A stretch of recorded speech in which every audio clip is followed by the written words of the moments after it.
Hello everyone, my name is Durgesh Kumar Pandey, and today I am going to explain how the JVM, also known as Java Virtual Machine, is work. I will explain it in simple and easy to understand way. Let's explain what is JVM. JVM is virtual machine that allow Java program to run on any operating system. It makes Java a platform independent language. First, Java source code is compiled into bytecode using the Java compiler. This bytecode is same for all platform.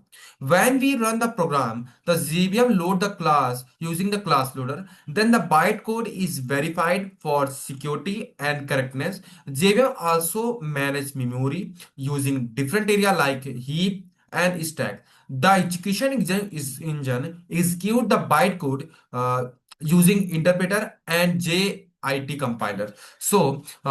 Before going to deep, I will share my screen for more better understanding.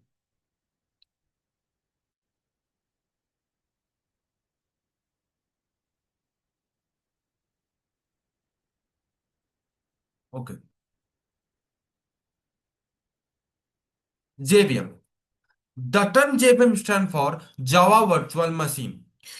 Basically जैसे मैंने बताया कि Java virtual machine एक प्रकार का हमारा software होता है, या फिर ऐसा कह सकते हैं कि virtual machine, Java virtual machine एक प्रकार का सॉफ्टवेयर होता है जो कि हमारे कोड को, मशीन बाइट कोड को किसी भी प्लेटफॉर्म पे रन करा सकता है। ठीक है, इसको अगर आसान भाषा में समझे हम जेवीएम कैसे काम करता है, तो हमारे पास समझो एक स्टूडेंट है जिसको सिर्फ और सिर्फ हिंदी आती है, और एक स्टूडेंट है जिसको सिर्फ और सिर्फ इंग्लिश आती है। ठीक है, इसको थोड़ा सा मार्किंग दे देते हैं। सपोज हमारे पास एक स्टूडेंट है जिसका नाम है ए।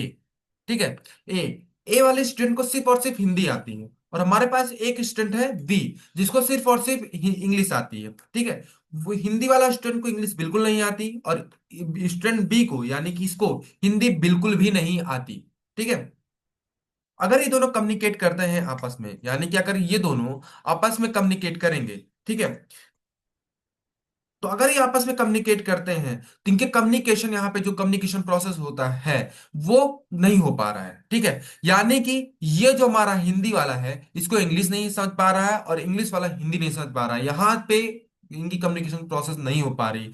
अगर इनको एक दूसरे की भाषा समझनी है तो इनको हिंदी वाले को इंग्लिश आनी समझना पड़ेगा, और इंग्लिश वाले को हिंदी आना पड़ेगा। लेकिन इनके बीच में एक इंटरप्रेटर यानी कि एक बच्चा और आ गया जिसका नाम हम दे देते हैं सी दे देते हैं। ये बच्चा क्या कर रहा है, ये बच्चा जब आया तो इसको हिंदी और इंग्लिश दोनों आ रही है। ठीक है, अब ये हिंदी समझेगा और इंग्लिश वाले को बताएगा, और इंग्लिश सुनेगा और हिंदी वाले बच्चे को बताएगा, यानी कि अब किसी को कुछ लैंग्वेज सीखने की जरूरत नहीं है। तो जेवीएम भी कुछ इस प्रकार से काम करता है। यानी कि अगर हम इसको हम अच्छे से समझें और डिटेल में थोड़ा सा समझें, तो हमारा क्या करता है, सबसे पहले जावा फाइल होती है, जावा फाइल यानी कि डॉट जावा फाइल, जो कि ह्यूमन रीडेबल फॉर्म में रहती है, ये आती है। ठीक है, इसके बाद उस जावा फाइल कन्वर्ट होती है क्लास फाइल में, देन क्लास फाइल यानी कि बाइट कोड में कन्वर्ट होती है। बाइट कोड जो है जेबीएम के थ्रू, ठीक है, ओएस में हमारा इंडिपेंडेंट होता है। आपको आसान भाषा में बताऊं, कोई भी हमारा जावा कोड वो ऑपरेटिंग सिस्टम पे डायरेक्टली रन नहीं करता, वो जेबीएम पे रन करता है।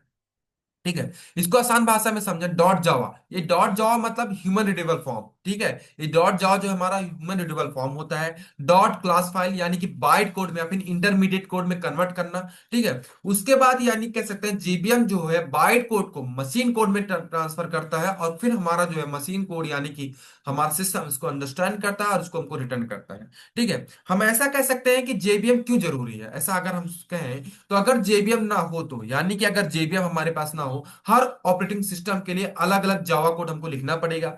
जेबीएम होने से हमारे पास विंडोज जेबीएम भी हम चला सकते हैं, लिनक्स में भी हम वही सेम प्रोग्राम रन कर सकते हैं, मैक में भी वही प्रोग्राम रन कर सकते हैं। अगर आसान भाषा में हम कहें, जावा प्रोग्राम हमारा बेसिकली होता क्या है कि सेम बाइट कोड हर जगह रन कर जाता है। ठीक है, राइट वंस रन एनीवेयर। हमारा जो जेवीएम की वजह से, ये जो जेवीएम है जावा वर्चुअल मशीन, इसकी वजह से हम प्रोग्राम एक बार लिखेंगे और मैक लिनक्स विंडो कहीं पे भी हम इसको रन करा सकते हैं। ठीक है, जेवीएम के मेन काम क्या क्या होता है, क्लास को लोड करना, फिर वाइट कोड को वेरीफाई करना, मेमोरी एलोकेट करना, और साथ साथ कोड एग्जीक्यूट करना, और फिर गार्बेज कलेक्ट करना। ठीक है, तो ये हमारा ओवरऑल था जेबीएम के इंटरनल प्रोसेस को। आई थिंक वीडियो आपको अंडरस्टैंडिंग लगी होगी। Thank you, have a nice day.